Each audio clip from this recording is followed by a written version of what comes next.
زیادہ تر میری کانسٹیٹوئنسی میں سری نگر، پلوامہ، گاندربل، بڑگام وغیرہ میں زیادہ تر علاقوں میں جب موقع ملے تو جا سکوں. پرسوں کنگن میں تھا، آج چرار شریف آیا ہوں، اس سے پہلے شوپیان گیا تھا. تو لوگوں سے رابطہ ہو، لوگوں سے بات ہو، سیاسی حالات پہ بات ہو، ایڈمنسٹریٹو معاملات پہ بات ہو. تو اسی سلسلے میں آج چرار شریف بھی آیا تھا اور علمدار کے بارگاہ میں بھی زیارت ہوئی اور یہاں پہ لوگوں سے بھی ملاقات ہوئی. ایڈمنسٹریٹو معاملات کے حوالے سے کچھ باتیں انہوں نے بتائی، صحت کے حوالے سے، تعلیم کے حوالے سے. تو اسی کے ساتھ ساتھ سیاسی صورتحال پہ بھی تبادلہ خیال ہوتا ہے لوگوں کے ساتھ. تو یہ اسی سلسلے میں آیا تھا. آبزرورز یہاں پر ایکجٹ کیے ہیں، تو امید ہے کہ اب یہاں پر بھی بڑگام کانسٹیٹوینسی میں اسمبلی الیکشن ہوگا. امید ہے آپ کو؟ کانسٹیٹیوشن کہتا ہے کہ اگر کوئی سیٹ خالی ہوتی ہے تو 6 مہینے کے اندر اندر الیکشن ہونا چاہیے. اسی طرح سے اسمبلی اگر ڈیزالو ہو تو 6 مہینے کے اندر اندر دوسری اسمبلی قائم ہونی چاہیے. اگر آپ دیکھتے ہیں کہ اس رجیم نے 2018 میں جب یہاں کی اسمبلی ڈیزالو ہوئی تو ڈیلے کیا الیکشنز میں، جو کہ غیر قانونی تھا، غیر آئینی تھا. اس ڈیلے کے پیچھے ایک سازش تھی، اسمبلی جو ہے وہ ان پلیس نہ ہو اور یہ چور دروازے سے 370 کا فیصلہ گورنر کے دستخط سے کروا سکے. اور وہ بہت بڑی آئینی اور قانونی چوری انہوں نے کی، اور وہ تبھی ممکن ہو پایا جب انہوں نے پھر سے یہ کہوں گا کہ غیر قانونی طور اسمبلی کے ڈیزالو ہونے کے 6 مہینے کے اندر الیکشن نہیں کیے اور اس کو خالی رکھا. اسی طرح سے جب بڑگام کی اور نگروٹا کی، یا اسی طرح سے کوئی بھی اگر سیٹ بیچ میں خالی ہو جاتی ہے تو قانون کہتا ہے کہ 6 مہینے کے اندر اندر الیکشن ہونا چاہیے.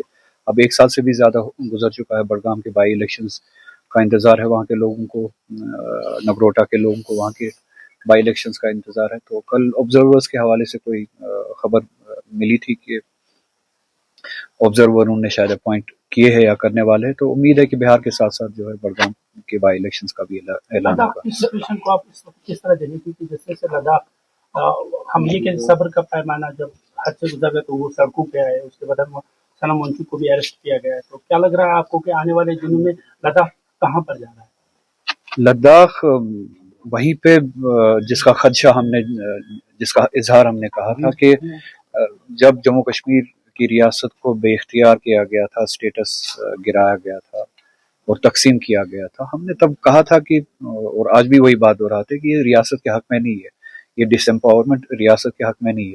تو آج ان لوگوں کو بھی اس بات کا علم ہوا اور اس بات کا احساس ہوا جو شاید اس وقت خوش تھے ان معاملات سے، ریاست کے ڈویژن میں خوش تھے، ریاست کے ڈس امپاورمنٹ میں خوش تھے، ریاست کے اسٹیٹس کو گرانے میں خوش تھے.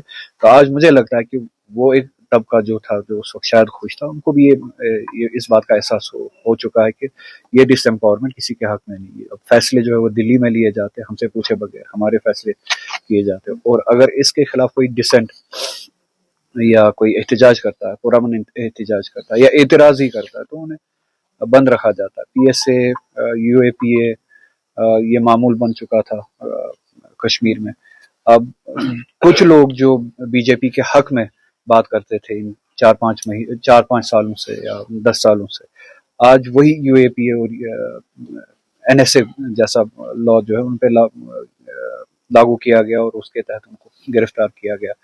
یہ بات اب سب کے لیے آیا ہونی چاہیے کہ یہ رجیم، بی جے پی کی رجیم نیشنل انٹرسٹ نہیں دیکھتی، یہ پارٹی انٹرسٹ دیکھتی ہے. کوئی بھی شخص یا کوئی بھی جماعت یا کوئی بھی ریاست جب تک ان کی توتی بولے یا ان کی بولی بولے تب تک یہ راضی رہتے ہیں. اگر وہی شخص چاہے وہ کسی بھی مذہب سے ہو، بودھ ہو، ہندو ہو، مسلمان ہو، اگر وہ بی جے پی کی پالیسیز کے خلاف بولے اور پرامن طریقے سے بولے، جمہوری طریقے سے بھی کیوں نہ بولے، تو ان کو یہ بی جے پی ملک دشمن بناتے ہیں اور ان کے اوپر PSA جیسے NSA جیسے لاز کا استعمال کرتے ہیں.